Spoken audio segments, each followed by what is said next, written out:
Великден е наречен празникот на празниците, бидејќи на Великден го славиме воскресението на Господ Исус Христос, кое што е победа на светлината над мракот, победа на животот над смртта. Воскресението Христово не е символ, тоа е историска вистина која го промени текот на човештвото. Вистина со која се прогласува дека смртта го губи својот последен збор. Патот до радоста на воскресението води низ светата Четириесетница, Великиот пост. А постот не е само воздржување од храна.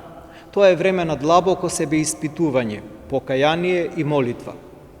Подготовката за Великден е очистување на душата и телото, за да можеме со чисто срце да го прославиме воскреснатиот Господ со воскликот Христос воскресна. Богослужбениот циклус на Великден го доживува својот врв, а пред тоа не води низ богослужбите на страсната, тоест страдалната седмица. Од предавството во Гециманија, преку страдањата на Голгота, до молкот на Велика Сабота, секоја богослужба не е само сеќавање, туку наше реално учествување во Христовите страдања.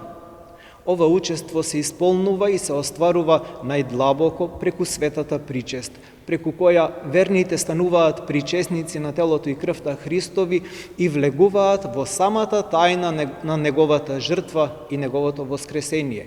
Светата причест е срцето на празнувањето. Не е доволно само да се присуствува на богослужбите.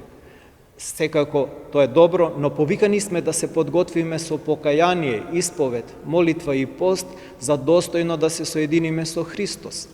Така Великден станува не само надворешна радост, туку внатрешно воскресение на душата. Народните обичаи се најубави кога извираат директно од верата. Црвеното јајце познато е како символ на гробот Господов, кој однадвор изгледа мртов, но внатре крие живот. Тоа е најпрепознатливиот знак на Великден. Важно е, меѓутоа, нашите обичаи да останат во склад со православното предание. Тие не треба да бидат само празна форма, туку надворешен израз на вистината и на внатрешната радост.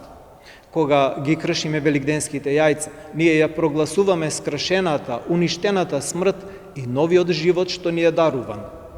Воскресението Христово не е само историски настан, туку делотворна реалност во животот на црквата и на секој верник, бидејќи Христос воскресна и со тоа самото ја преобрази природата на човекот. Во основната песна на празникот, која многу пати се повторува во великденскиот период, се пее за Христос кој со неговата смрт ја победи општата смрт. Ова не е поетска слика, туку духовна вистина. Духовна вистина после Христовото воскресение, смртта веќе не е крај, туку премин кон животот. Празнувањето на воскресението во православната традиција е длабоко литургиско и заедничко искуство. Еден светител, Свети Григори Богослов, во една негова песна вели: "Вчера се растнав со него, денес се прославувам со него. Вчера умрев со него, денес оживувам со него."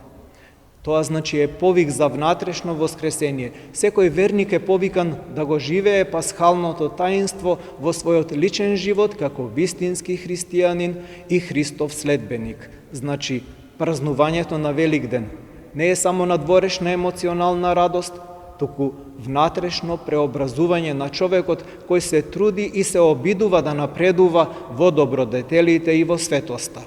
Така радоста на воскресението станува трајна светлина во нашиот живот и сведоштво за живиот Христос во светот.